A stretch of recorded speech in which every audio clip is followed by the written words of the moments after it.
नमस्कार दोस्तों PCS academy में मैं आप सभी लोगों का स्वागत करता हूं। और दोस्तों आज के डेट में हम लोग पॉलिटी के एक नए लेक्चर को देखेंगे। इसमें लगभग 40 पेजेस हैं, तो 4 लेक्चर में हम लोग 10-10 पेजेस करके चीज़ों को कंप्लीट करेंगे, ठीक है। और जैसे ही पीडीएफ कंप्लीट हो जाएगी तो आप लोगों को बीओ मेंस के ग्रुप में आप लोगों को मिल जाएगी, ठीक है। वीडियो अच्छा लगे तो वीडियो को लाइक कर दीजिएगा। चलिए लेक्चर को स्टार्ट करते हैं। राज्य सरकार यानी राज्य विधायिका, राज्य कार्यपालिका, इन सारी चीज़ों के बारे में, राज्य का महाधिवक्ता, तो इन सारी चीज़ों के बारे में बात करेंगे। देखिए भारत की जहाँ तक बात करती जाती है तो भारत अर्थात इंडिया जो है वो कुल 29 राज्य, तो वर्तमान में देखिए कितने हो गए हैं राज्य, ये 28 राज्य हो गए हैं और 9 केंद्र शासित प्रदेश हो गए हैं, क्योंकि जम्मू कश्मीर को काटकर 2 केंद्र शासित प्रदेशों में बांट दिया गया है। तो इतना आप लोग ध्यान रखिएगा, ये टाइप में थोड़ा सा दिक्कत हो गई है, ठीक है। अब भारत अर्थात इंडिया है, इसमें 28 राज्य और 9 केंद्र शासित प्रदेश हो गए हैं। संविधान के तहत राज्यों, जो संघ राज्यों तथा संघ शासित प्रदेशों की शासन व्यवस्था के लिए अलग अलग व्यवस्था की गई है। जैसे सेंटर के लिए अलग है, राज्य के लिए अलग है और केंद्र शासित प्रदेशों के लिए अलग है। तो देखिए संघ की शासन व्यवस्था के बारे में प्रावधान जो हैं भाग 5 में अनुच्छेद 52 से 151 के अंतर्गत हैं, जो कि पूरे भारत में लागू होते हैं। राज्यों की शासन व्यवस्था संबंधी प्रावधान जो है भाग 6 में है। तो आज से हम लोग भाग 6 को देखेंगे, अनुच्छेद 152 से लेके, ये आर्टिकल को ध्यान रखिए, कभी कभी पूछ भी लिया जाता है। तो अनुच्छेद 152 से लेकर 237 तक है, जो कि सभी राज्यों जैसे जम्मू कश्मीर को छोड़कर, लेकिन अब वो भी चीज़ें इंक्लूड हो जाएंगी जब से जम्मू कश्मीर पुनर्गठन अधिनियम आया है। भाग 6 को राज्यों का संविधान कहा जाता है। भाग 6 को किसका संविधान कहा जाता है? राज्यों का।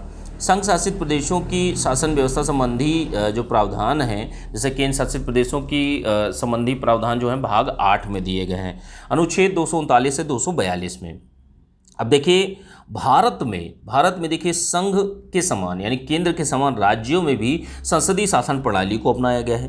राज्य जिस तरीके से सेंटर में राष्ट्रपति होते हैं, वैसे ही राज्य में राज्यपाल होते हैं। राज्यपाल राज्य का प्रथम नागरिक होता है और राज्य कार्यपालिका का प्रमुख होता है। राज्य के सभी कार्य उसी के नाम से किए जाते हैं। राज्यपाल को सहायता देने के लिए, जैसे मान लीजिए यह राज्यपाल है, ठीक है, यह राज्यपाल हैं और इनको सहायता देने के लिए, एक सलाह देने के लिए मंत्रिपरिषद होती है। मंत्रिपरिषद का प्रमुख कौन होता है? सीएम होते हैं, चीफ मिनिस्टर होते हैं। राज्यपाल मंत्रिपरिषद की सलाह के अनुसार कार्य करता है। मंत्रिपरिषद सामूहिक रूप से किसके प्रति उत्तरदायी होते हैं? विधानसभा के प्रति। ध्यान रखिएगा, राज्य में विधानमंडल होता है। विधानमंडल के अंदर कौन कौन सी चीज़ें आती हैं? विधानमंडल के अंदर कौन कौन सी चीज़ें आती है? एक आता है विधानसभा और एक आता है विधान परिषद। तो कहीं कहीं पर उत्तर प्रदेश में जैसे विधान परिषद है, लेकिन अन्य कई राज्यों में विधान परिषद नहीं है, ठीक है। तो इन चीज़ों को आप लोग समझिए। तो विधान जो आपकी राज्य की मंत्रिपरिषद होती है, तो वो विधानसभा के प्रति उत्तरदायी होती है, ठीक है। इन चीज़ों को आप लोग ध्यान रखिएगा, विधानसभा के प्रति उत्तरदायी होती है। संवैधानिक रूप से राज्य की जो कार्यपालिका की शक्ति है वो राज्यपाल में ही निहित होती है, किंतु वास्तविक रूप से मंत्रिपरिषद के द्वारा चलाई जाती है। मंत्रिपरिषद का प्रमुख कौन होता है? मुख्यमंत्री होते हैं, चीफ मिनिस्टर होते हैं। अब देखिए राज्यपाल के बारे में जो प्रावधान है भाग 6 में अनुच्छेद 153 से लेकर 162 में दिया गया है। अनुच्छेद 153 में क्या कहा गया है? अनुच्छेद 153 में कि प्रत्येक राज्य के लिए एक राज्यपाल होगा, परंतु एक ही व्यक्ति 2 या 2 से अधिक राज्यों का राज्यपाल नियुक्त किया जा सकता है। कि जैसे एक ही व्यक्ति 2 राज्यों का राज्यपाल नियुक्त किया जा सकता है। एक ही व्यक्ति 2 या 2 से अधिक राज्यों का राज्यपाल बनाने संबंधी जो प्रावधान है, संविधान संशोधन 7वें संविधान संशोधन अधिनियम 1956 के द्वारा इसको ऐड किया गया था, ठीक है। अब देखिए राज्यपाल की नियुक्ति के बारे में संबंधित चीज़ों को देख लेते हैं कि राज्यपाल की नियुक्ति किस तरीके से होती है, कौन से आर्टिकल से होती है।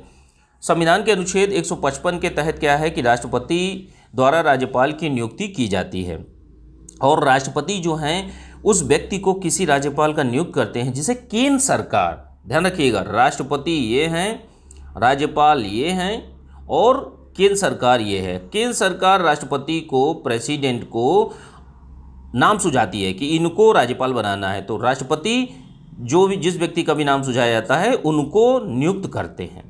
ध्यान रखिएगा क्या सीक्वेंस है। अब देखिए, राज्य का राज्यपाल नियुक्त करते हैं, केंद्र सरकार द्वारा नामांकित किया जाता है। राज्यपाल का नाम जो है केंद्र निर्देशित होता है, मतलब केंद्र इस पे सुझाव देता है, निर्देश देता है कि इसको आपको नियुक्त करना है। किंतु यह एक स्वतंत्र संवैधानिक पद है जो कि ना तो केंद्र सरकार के नियंत्रण में आता है, ना ही राज्यपाल को दूसरे कार्यकाल के लिए नियुक्त किया जा सकता है। ठीक है। अब देखिए, राज्यपाल की कुछ अर्हताओं या क्वालिफिकेशंस को देख लेते हैं। तो अनुच्छेद 157 के अनुसार राज्यपाल पद पर नियुक्ति के लिए 2 योग्यताएं आवश्यक हैं। कौन कौन सी 2 योग्यताएं? पहली कौन सी है? भारत का नागरिक होना चाहिए और उसकी आयु 35 वर्ष से अधिक होनी चाहिए। तो 2 ही योग्यताएं हैं। राज्यपाल को भारत जैसे जन्म से भारत का नागरिक होना आवश्यक नहीं है, तो ये आपका कोई एलिजिबिलिटी नहीं, क्वालिफिकेशन नहीं है। राज्यपाल जो है संसद के किसी सदन का अथवा किसी राज्य के विधानमंडल के किसी सदन का सदस्य नहीं हो सकता। ध्यान रखिएगा, यदि वह किसी सदन का सदस्य है तो वह राज्यपाल के नियुक्ति की तिथि से उस सदन में उसका स्थान रिक्त समझा जाएगा। जैसे मान लीजिए विधानसभा में वह सदस्य है, उसको राज्यपाल नियुक्ति कर दिया जाता है, तो वो जिस दिन से वह राज्यपाल बनेगा उस दिन से उसकी जो विधानसभा की सीट है वो रिक्त मान ली जाएगी और वह कोई लाभ का पद धारण नहीं करता हो। राज्यपाल कोई भी लाभ का पद धारण नहीं करता हो। अनुच्छेद 158 में ये चीज़ें दी गई हैं। अब जैसे राज्यपाल का कार्यकाल जो term of office of governor है, तो उन चीज़ों को देख लेते हैं। जैसे संविधान के अनुच्छेद 156 के अनुसार क्या कहा गया है? राज्यपाल राष्ट्रपति के प्रसाद पर्यंत अपना पद धारण करते हैं, किंतु अधिकतम 5 वर्ष तक अपने पद पर बने रह सकते हैं, किंतु उससे पूर्व भी अपने राष्ट्रपति को त्यागपत्र देकर अपने पद से मुक्त हो सकते हैं। ठीक है। और कार्यकाल समाप्त हो जाने पर वह उस समय तक अपने पद पर बने रहते हैं जब तक कि उनके स्थान पर कोई दूसरा व्यक्ति स्थान ग्रहण कर न लेता हो। अब राज्यपाल के वेतन और भत्तों को देख लेते हैं कि जैसे देखिए, राज्यपाल के वेतन और भत्ते, अन्य परलब्धियां जो उनको दी जाती हैं, फैसिलिटीज़ दी जाती हैं, निर्धारण जो है इनका संसद विधि द्वारा करती है। अब सितंबर 2008 में क्या है, संसद द्वारा पारित राज्यपालों की परलब्धि और भत्ते विशेषाधिकार संशोधन अधिनियम के अनुसार राज्यपाल का वेतन 36,000 रुपये से बढ़ाकर 1,10,000 रुपये कर दिया गया और 2018-19 में राज्यपालों का नया वेतन 3.5 लाख रुपये कर दिया गया। तो वर्तमान में कितना है? 3.5 लाख रुपये प्रति माह प्रस्तावित किया गया है। और कुछ चीज़ें हैं, टर्म्स एंड कंडीशन है कि उनके वेतन और भत्तों की उनकी पदावधि के दौरान कम नहीं किया जा सकता। तो इस समय उत्तर प्रदेश के जो राज्यपाल हैं तो उनकी अभी पदावधि चल रही है, वह पद पर हैं, राज्यपाल हैं, और इसी समय उनकी कोई भी वेतन या भत्तों में कटौती नहीं की जा सकती, कम नहीं किए जा सकते। राज्यपाल के वेतन और भत्ते राज्य की संचित निधि से दिए जाते हैं। मतलब राज्यपाल, जैसे मान लीजिए एमपी में राज्यपाल नियुक्त हुए तो एमपी की संचित निधि से उनको पैसा मिलता है। राज्य विधानमंडल को इस पर मतदान का अधिकार भी नहीं होता है। जब एक ही व्यक्ति 2 राज्यों से अधिक का राज्यपाल नियुक्त किया जाता है तो उसे दिए जाने वाला वेतन और भत्ता उन राज्यों के बीच अनुपात में आवंटित किया जाता है। मतलब दोनों को अनुपात में निर्धारित किया जाता है, दोनों तीनों राज्यों को मिलाकर राष्ट्रपति द्वारा अवधारित किया जाता है। अनुच्छेद 158 के तहत 58(3) का के तहत राज्यपाल निःशुल्क शासकीय आवास का भी उत्तराधिकारी होता है। अब अगली चीज़ देखते हैं, राज्यपाल द्वारा शपथ या प्रतिज्ञान, तो जो भी ओथ होती है गवर्नर की, तो उन सारी चीज़ों को देखते हैं। संविधान के अनुच्छेद 159 के अनुसार अपना पद ग्रहण करने से पूर्व राज्यपाल उस राज्य के उच्च न्यायालय के मुख्य न्यायाधीश, जो हाईकोर्ट होता है, मुख्य न्यायाधीश या उनकी अनुपस्थिति में सबसे वरिष्ठ न्यायाधीश के समक्ष अपना शपथ प्रतिज्ञान करेगा और उन पर हस्ताक्षर करेगा। तो शपथ कौन दिलाता है? शपथ दिलाते, देखिए नियुक्ति करते हैं राष्ट्रपति राज्यपाल की, लेकिन शपथ कौन दिलाता है? शपथ दिलाते हैं हाई कोर्ट के आपके मुख्य न्यायाधीश। ठीक है। अब देखिए आगे चलते हैं, राज्यपाल की शक्तियां एवं कार्यों को देख लेते हैं। तो राज्यपाल देखिए राज्य का प्रधान होता है, उसको राष्ट्रपति की ही भांति राज्य के अंतर्गत प्रयोगार्थ विस्तृत शक्तियां प्रदान की गई हैं। जैसे दुर्गादास बसु के अनुसार थोड़े में राज्यपाल की शक्तियां राष्ट्रपति के शक्तियों के समान ही हैं, सिर्फ कूटनीतिक, सैनिक और आपातकालीन शक्तियों को छोड़कर राष्ट्रपति की शक्तियों और कर्तव्यों का वर्णन किया गया है। अब देखिए एग्जीक्यूटिव पावर्स की बात कर लेते हैं, कार्यकारी या कार्यपालिका की शक्तियों को।